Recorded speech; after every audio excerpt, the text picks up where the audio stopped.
الفيديو ده هنتعلم ازاي نخلي اطفالنا يعملوا صندوق زي ده بطريقه سهله جدا وبسيطه. فبنتي مريم اللي عندها 5 سنين هي اللي عامله الصندوق ده بنفسها. لو حالكم زي حالي وولادكم بيحبوا جدا يتفرجوا على الشاشات علشان بيديهم دوبامين سريع بيحسسهم بالانجاز والفرحه، هما في الحقيقه ما انجزوش اي حاجه. ففي الفيديو يلا نبدا. علشان نعمل المشروع ده فانا محتاجه صندوق كرتون قديم عندكم، وفرشه لون قورة، وحاجه اسمها ستانسل بنجيبها من المكتبه، وورنيش مائي شفاف، ولون ذهبي. انا هنا هبتدي اعمل الون الصندوق باللون البني.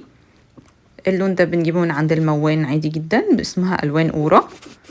بعد ما ينشف خالص هديها طبقه ورنيش مائي شفاف بفرشة تانية. عايزين الفرشة اللي هي بتاعت الورنيش ما تكونش هي فرشة الدهان، نخلي واحدة مخصصة للدهان وواحدة مخصصة للورنيش.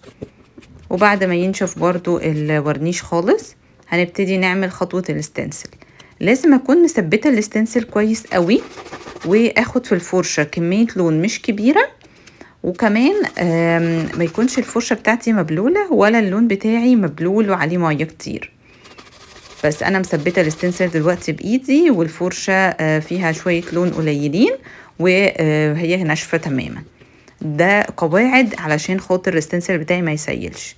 شلت الستنسل وهبتدي بعد ما ينشف ادي طبقه الحمايه اللي هي برضو الورنيش المائي الشفاف على كل الجوانب.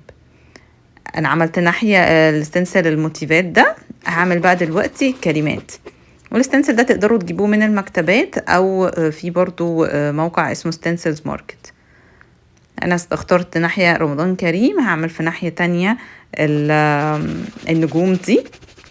وبرضو بعد ما اخلص لازم ادي طبقة الحماية بتاعتي اللي هي الورنيش المائي الشفاف. فانا كده محتاجة 6 حاجات بس، زي ما قلنا: صندوق لون قورة، ورنيش مائي شفاف، ولون ذهبي، وفرش، والستنسل. ودي كانت النتيجة النهائية. تقدروا تلونوه بأي ألوان تانية تعجبكم. تكون طريقه الصندوق كانت سهله عليكم وبسيطه. كمان يقدروا ولادكم يطبعوا على البورسلين والمجات الازاز، وكمان يطبعوا على الشنط القماش. ومش بس الشنط، كمان يقدروا يطبعوا على التيشيرت الأشكال اللي بيحبوها. اشتغلوا على الخشب والكرتون بطريقه بسيطه وخطوه بخطوه. همشي معاهم في كورس ديكوباج الاطفال، في منه حضور، ولو مش مناسب ليكم كمان في اونلاين. بياخدوا كل التفاصيل دي. الولاد هتزيد ثقتهم بنفسهم، يبقى عندهم صبر وهيبعدوا عن الشاشات، وده وعد مني. وممكن كمان ابعت لكم صندوق الخامات فيه كل الحاجات اللي هيحتاجوها بسعر بسيط. ولو اول مره تشوفوني، اسمي دكتور يسرا، صيدلانيه وشغاله في الديكوباج من 2018. دربت اكتر من 20 طفل على الانواع الديكوباج المختلفه. كمان اولادكم يقدروا يحضروا معايا يتعلموا، او يقدروا يتعلموا اونلاين. كمان بيجيلكوا صندوق للخامات لهم كل الحاجات اللي محتاجينها بأدوات بسيطة جدا. يقدروا يطبعوا على المجات وعلى الخشب وعلى البورسلين وعلى القماش. تفصيلوا الطلبات تقدروا تبعتولي على الواتساب أو تطلبوا من الموقع. مع السلامة.